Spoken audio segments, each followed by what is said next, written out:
Can you let us know when Sean got bit by that wrestling bug? Really got bit? Like, I mean, yeah. When you like were like, the I hook need got this. sunk in. Yeah. I was 10 and I went to my first live match in I grew up in St. Pete, Florida. Okay. And there was an arena there called the Bayfront Center Arena, and it was like the South version of Madison Square Garden. It was like, it was shaped like, there was like a mini Madison Square Garden. And it was Flair and Dusty for the title on top. Wow. Yeah.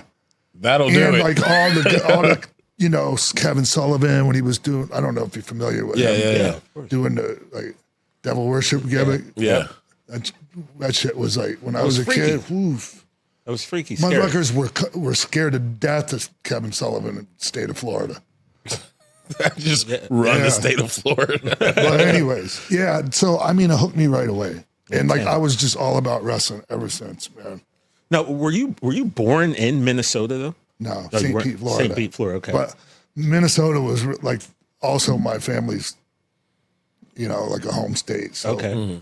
I grew up there too a little bit, and so I left Florida. I started in Florida, trained by Dean Malenko's dad, Boris, yeah.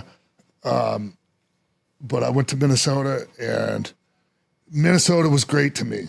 And it's you know, I still consider it home. My kids are there, my grandson's there. Okay.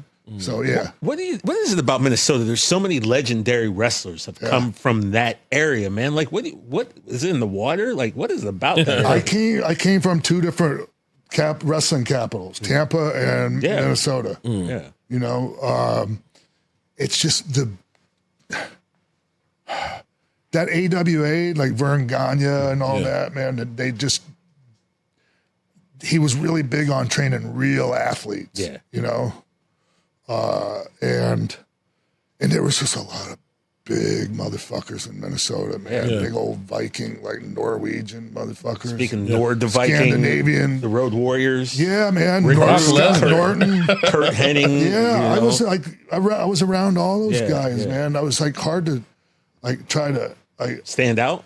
Well, no, I mean I stood out because I was just I was skinny and like you know I worked different. You know my matches were different than a lot of the big guys when I moved to Minnesota.